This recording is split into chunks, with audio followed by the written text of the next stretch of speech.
নমস্কার বন্ধুরা, আমার চ্যানেলে স্বাগত জানাই। বন্ধুরা, গরমে সব কেমন আছেন? প্রচণ্ড গরম পড়েছে। আজকে বানাবো এঁচোড় চিংড়ি। তাই আমি কিছু এঁচোড় কেটে নিয়ে ধুয়ে বেছে একটুখানি ভাপিয়ে নিয়েছি। আর এই যে চিংড়ি মাছ বেছে কুটে ধুয়ে পরিষ্কার করে নিয়েছি। এখন আমি এই যে আলুটা কুটেছি, এবার আলুটাকে একটু ভেজে নেব।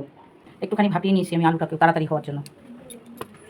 এঁচোড়ে যা যা মশলা লাগবে সেগুলোকে রেডি করে নিয়েছি। পেঁয়াজ বাটা, রসুন বাটা, আদা বাটা, আর হচ্ছে জিরে গুঁড়ো, ধনে গুঁড়ো। এটাকে একটু জল দিয়ে ভিজিয়ে রেখেছি, কারণ এগুলো গুঁড়ো তো, এটা ভিজিয়ে রাখলে কাতটা ভালো হয়।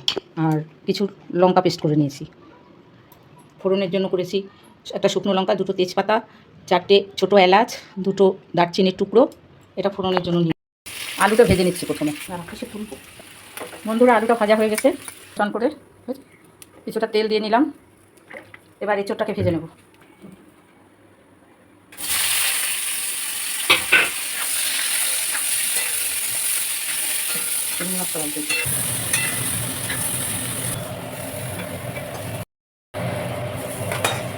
এবার কড়া বসালাম, কড়াই বসে তেল, সর্ষের তেল 3 চামচ মতো দিয়ে দিলাম। এবার চিংড়ি মাছটা ভেজে নিলাম। আলু ভেজে নিলাম, এঁচোড়টা ভেজে নিলাম, চিংড়ি মাছটা ভেজে নিলাম। এই এঁচোড় ভাজতে গিয়ে কড়াটা একটু হালকা ফুটে গেছে, কিছু মনে করবেন না। গোটা জিরে, দুটো তেজপাতা, একটা শুকনো লঙ্কা, দুটো দারচিনির টুকরো, 4টে ছোটো এলাচ। এবার ফোড়নটা একটু ভাজা ভাজা হয়ে গেলে একটা সুন্দর গন্ধ বেরোবে।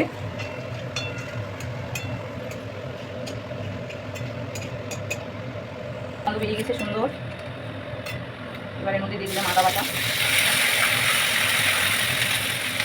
দিয়ে দিলাম রসুন বাটা,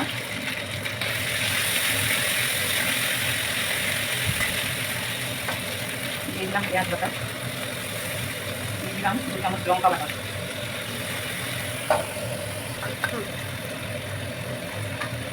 2 চামচ জিরে বাটা। বললাম তো, যেটা দিয়ে পেস্ট করেছিলাম ওটাও দিয়ে দিলাম।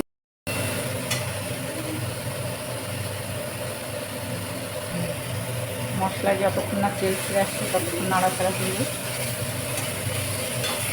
গুঁড়ো দিয়ে দিলাম। তার থেকে হাফ চামচ, 1 চামচ লাল লঙ্কার গুঁড়ো, কাশ্মীরি মরিচ, 2 চামচ টমেটো পেস্ট, ঠিক আছে?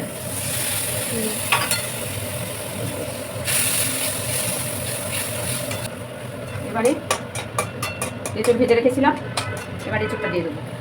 চিংড়ি মাছ দিয়ে এবার কিছুক্ষণ নাড়াচাড়া করবো, যতক্ষণ না মশলাটা দিয়ে তেল ছাড়ে ততক্ষণ নাড়াচাড়া করে নেবো। মতো নুন,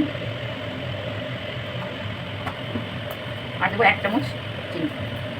এবার ভালো করে নাড়িয়ে চাড়িয়ে ভাজা আলুটাও দিয়ে দিলাম। দেবো,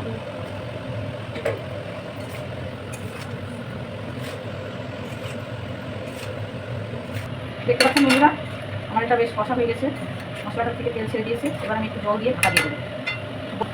গরম জল দিলাম, গরম জল দিয়ে ঢাকা দিয়ে দেবো। গরম জলটা দিয়ে তরকারিটা টেস্ট হয়, যার জন্য আমি একটু গরম জল দিলাম। এবার এটা আমি কিছুক্ষণ ফোটাবো, এই 5 মিনিট মতো। এটা কষে ঢাকা দিয়ে দিয়েছিলাম, ঢাকাটা খুললাম। আমাদের রান্না রেডি। এখন একটু গরম মশলা দেবো,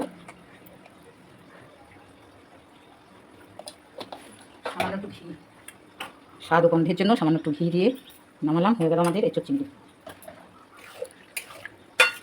আমার এঁচোড় রান্না ভালো লাগলে কমেন্ট করতে ভুলবেন না, আমার পাশে থাকবেন।